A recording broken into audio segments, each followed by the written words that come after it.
I'll tell you what, these directors, there are dynamic director duos in this industry, but not that many that you can count on. It's literally on your fingertips.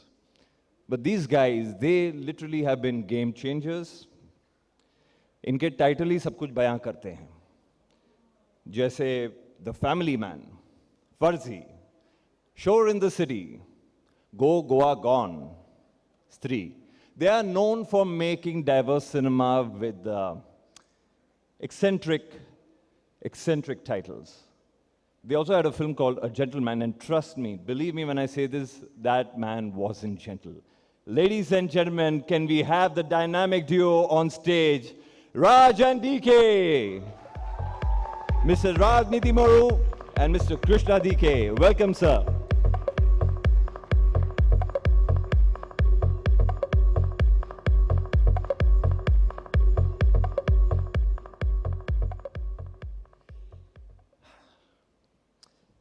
So next up,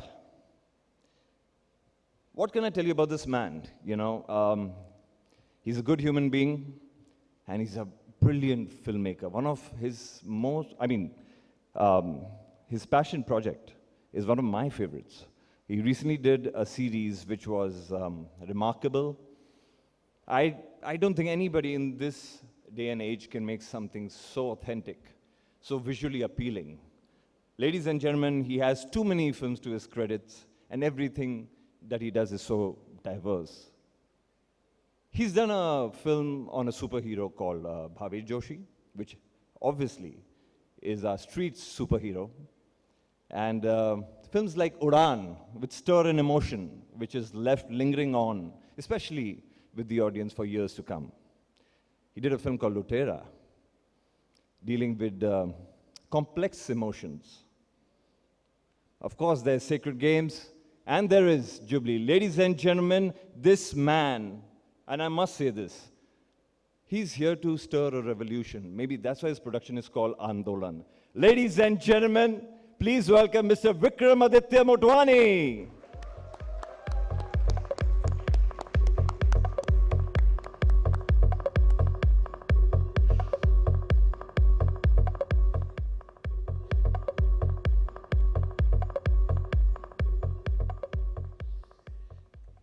I don't know कि विक्रम ने मेरे चश्मे copy किए कि मैंने उनके.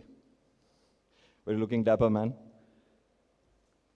Next up, ladies and gentlemen, I've had the privilege of working with this gentleman, and I must say, he's taught me a lot, and after teaching me also a lot, whenever I ask him something, he says, I'm still learning. And that's one of the reasons that he is where he is today. And this man literally needs no introduction. And we all love his films, whether it's Tumbin, Mulk, Article 15, Ravan, Thappad. Ladies and gentlemen, the one and only Mr. Anubhav Sinha.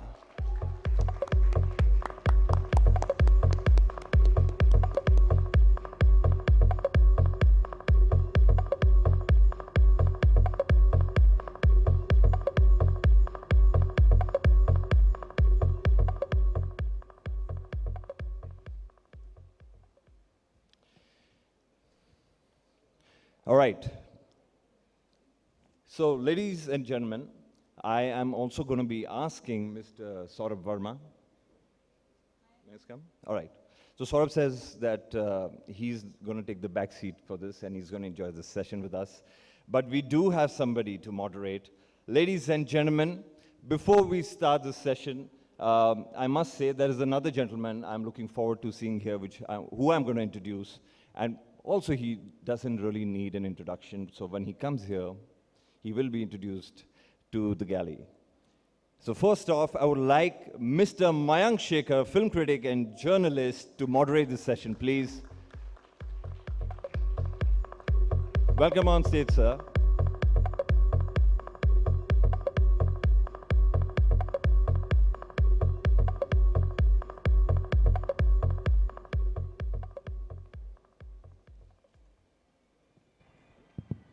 Welcome. Is everyone comfortable? Absolutely. Can we start? Yes. Absolutely. Okay. Before you start, sir, there is another gentleman. आप लोगों ने देख ही लिया होगा placard पे कि किनका नाम मैं कहना चाहता था. Mr. Aanand. So as soon as he's here, he's going to join this session. Ladies and gentlemen, over to you, sir. Thank you very much. This is turning into an award show of sorts, with long introductions. Thank you for the introductions, of course. I have to say there's been some error in terms of how long it's going to take for Aanand to come, but a bigger error in terms of scheduling and dates has to be the fact that this is the director's panel, and welcome to the director's panel, but they're all men on this panel. It's a completely male-dominated panel. Obviously, that said, these are the top filmmakers in Bombay, or Bombay Films, or Bollywood, or Indian cinema. I know there's a post-lunch session. Everyone's chilling right now, but we could all do with a bigger round of applause, please, before we start the session. Of course, the conversation is going to be about films, cinema as a medium, as an incredible medium, that mixes incredibly the arts in terms of all the arts coming together, science in terms of technology, commerce, which sort of puts it together and sort of also pushes it forward. Science, arts, commerce being something that you could learn in school. These are the streams you would do in high school. And then eventually, of course, lording over this process is the director.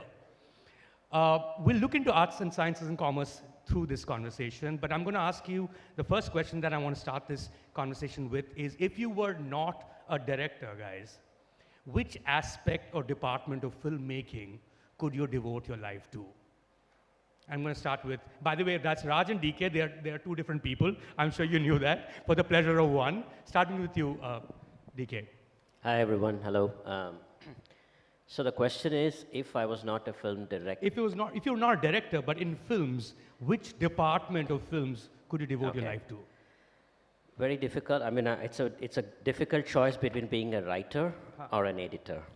Okay. But I think these are the first two things we did when we decided we want to make our own films. We first figured out how to write a script, how to tell the story, and then figured out how to edit it, which is another way of saying how to tell the story on screen once it's been shot, and then figured out the rest of it. So yeah, maybe writer or an editor. Hello. Yeah. That's the problem with two of us. So he stole my answer.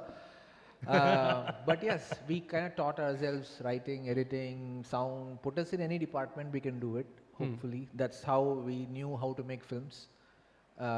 We never knew that we'd be working with studios and all that. So we just wanted to be a self-sufficient, direct unit that we could do most of it.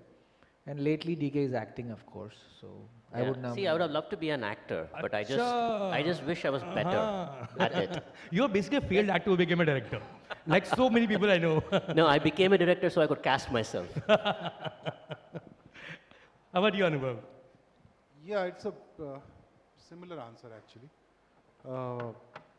I was an engineer and I became a director, and then it was out of no choice that I had to start writing. And it's been like 30-ish years that I've been writing, and now I enjoy it a lot. So if I was not directing, one, I'll be half dead. But the other half, which remains alive, will probably write. And you're a producer, that you already are, right? I mean, that's... Don't go there. Don't go there. Why is that?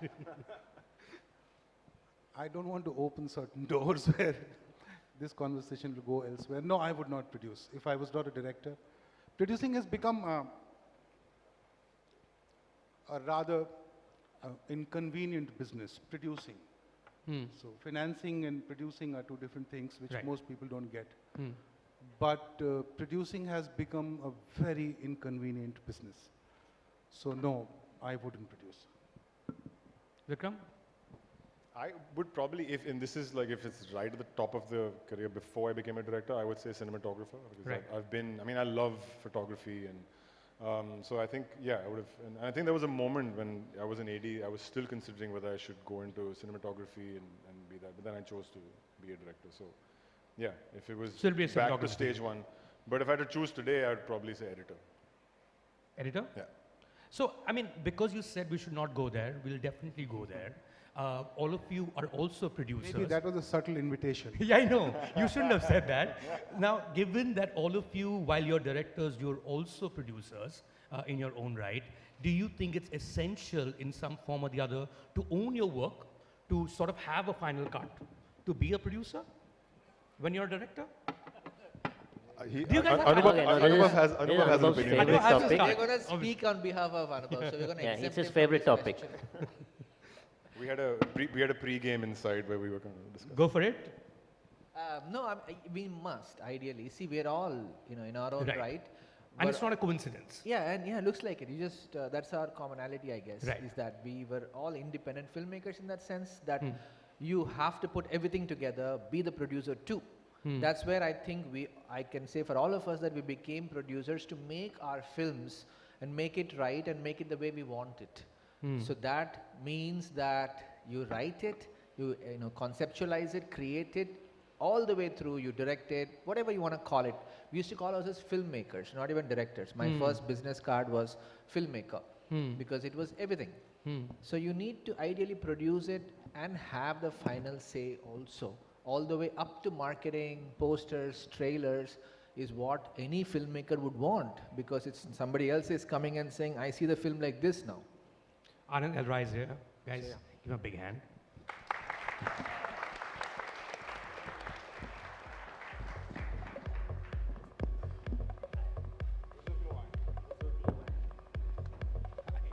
Not a problem.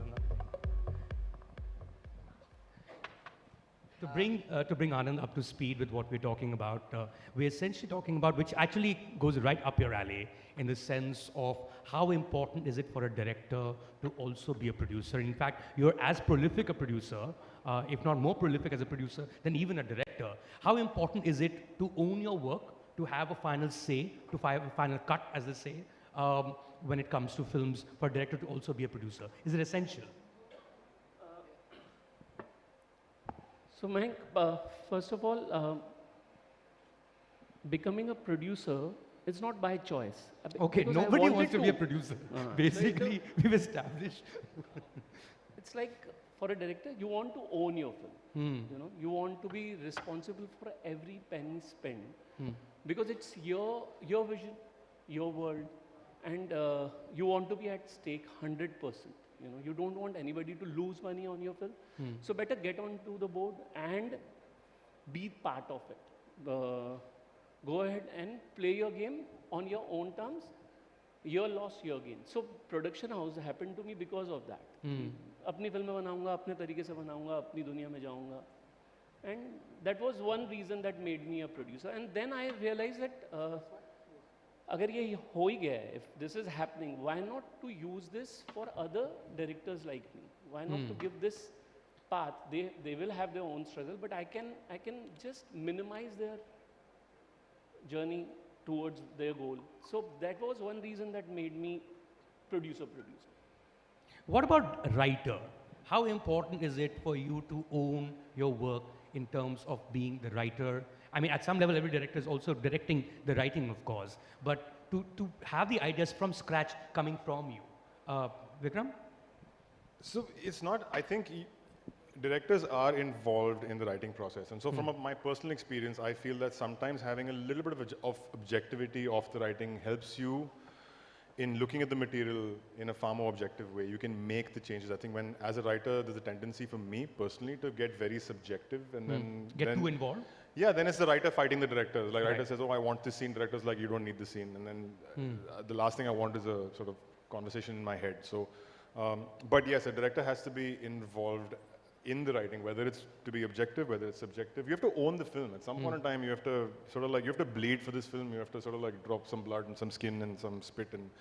And you only do that if you're very, very invested in the film. And that investment only comes when you're a part of the actual creative process, which is the writing process. Correct. So whether you're a helicopter or whether you're the actual driver of the car or whatever, but there needs to be some skin in the game in the writing process. And I think, and it's very fluid. I don't think there's any rules to that. Right. But that's my personal thing. And I know Raj and DK are both writers. I mean, Raj and DK are both writers who became filmmakers from being engineers first. Anubhav Sinha became a filmmaker from being an engineer first. Aanand L. Rai became a filmmaker, being an engineer first. You're the only exception here. Guys, what's up? Like, what is the connection between engineering and filmmaking, really? Well, and this is the I one might have been an engineer. You could have been an engineer. Yeah, there you go. We need to rag him now. We need to rag him. He looks You're like a an facha. engineer. though. What is, I mean, I know one thing that's common. One thing that's common, at least I can say for this particular panel, is that there are no women in engineering class. And there are not that many female directors. There really aren't. Even if, that hasn't changed in all these years, has it? In terms of the representation of women among directors at least, or in the crew, they may have? It has marginally increased, Okay. and which is a good sign, and hope to get better. I think the number of women directors has. I mean, compared to when we were like starting up in the beginning, I think definitely there's been an increase in women directors. I've also, in my experience, from my first film to the last thing I've made, the number of HODs on my crew who are actually female have grown pretty exponentially. In the beginning, so Jubilee or even the last film I've done, Control, my production designer, my editor, costume designer, my first AD, all women, and it's not a quota thing. It's just like because. But I'm just wondering. Also, it doesn't even need to be just female. I mean, it could be any gender. It could be caste. It could be religion. When you are recruiting, is that something that you have in mind? That diversity in your crew, is that something that you even think of? Or making a film is hard enough? That's not the area. That's not your top concern or your concern at all, because it's just hard enough to put this up on the screen. I do actually, but I cannot explain how I formulate it. But I make a You're conscious of it. very conscious effort, instructions to the people recruiting their teams. So yeah, there is an interesting representation of everyone, but it's not very neat to Sure. elaborate how. Right. Answer? No, for me, it is never. I love my industry for one reason, that it never comes to your mind. Caste, gender, anything. It's purely talent and how much HOD or a technician can give to your film. That's important more than the gender and the caste. Oh, yeah. No, I mean, speaking of diversity, I think the way I understand the question is, do we look for diversity or do you let it naturally happen, right? See, I think for us at least, when we write characters, when we write our stories, we actually look for diversity in it, right? We want to create strong female characters, or if depending on the story itself, have diversity in the kind of regions represented as well, not just in the gender. So we look for diversity when we write. That automatically leads to diversity in casting. Beyond that, I think when you go to hire the technical crew, I think most of us, we tend to pick the people that suits the project best. So beyond that, at this point, see, if you're looking for a DOP, it's just the reality that probably 1 in 10 is a woman, and they're outnumbered 9:1 in that sense. But when it comes to production designers, there are more women. When it comes to costume designers, there are probably way more women than men. So Maybe editors also, right? Way more editors who are female. yeah. So certain jobs, but yeah, it's a matter of that catching up. And I think, yeah, in that case, we would probably look to get whoever is best suited for this kind of a film. But when it comes to writing, we are very, very conscious to have a female writer on our team. And of course, our writing room is full of a lot of young women, so that we get the perspective of the women also. So it doesn't become like if I may use the word, a sausage fest, right? No, one you more can't thing. use that word anymore. No, I can't use There's At one least more. woken up, no. There's one more thing that I have started doing Yes. past few years. You know, when we wrote scripts earlier, all your important characters would be upper caste. Your heroes would be upper caste. Your character actors would be upper caste. So now sometimes it is inconsequential which caste they come from. But You just give it a last name. but I make sure that it is, so just a surname which may be said thrice in the film or maybe 5 times in the film.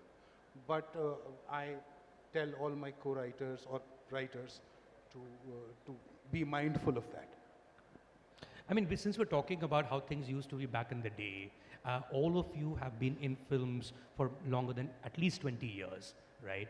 And I'm just wondering, if you decided to become directors now, how different would that world have been? Would you have started out the same way, Vikram? I guess you could have. You would have still been Sanjay Leela Bhansali, still making the same kind of movies, so you could have been part of it. I think what's changed though is, all of us, I think, got our break by making an indie movie. And that's where we sort of started off. That world has changed. I don't think the indie film in the theater exists as it was 10, 15 years ago. So the question here is that where would we get our break today? How would the world see our work? In the series world, would it be a situation where you've gone and created something? Are you a director for episodic content?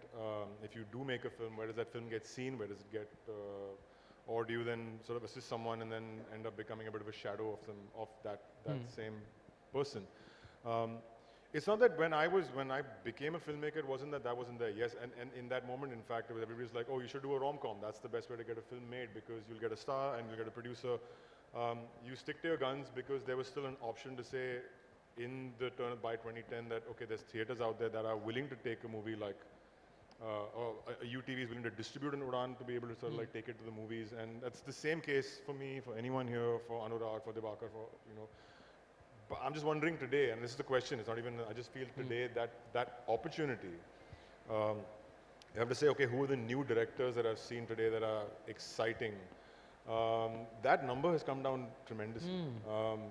The exciting directors are not, their films are not being seen. So whether it's a Karan Gaur who's made Fairy Folk, or whether it's a Natesh Hegde who's made Pedro, they're phenomenal directors, but their work's not being seen. So how does one, so either you're like Raj and DK who are producing something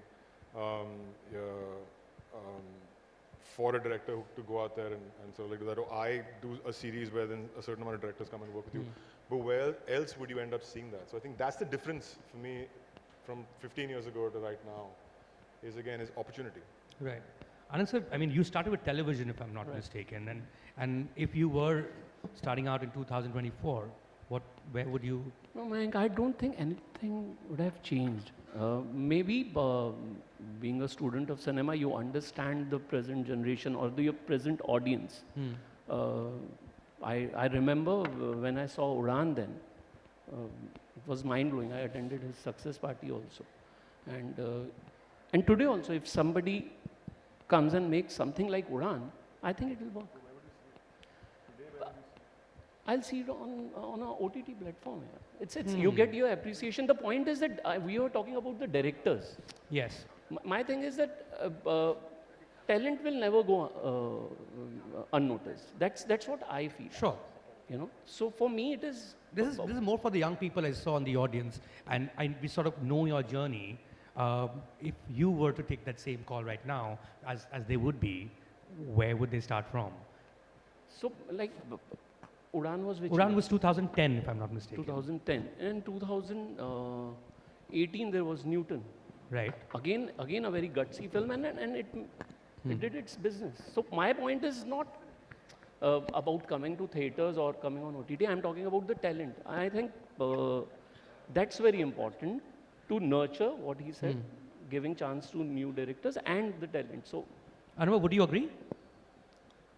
No. I think if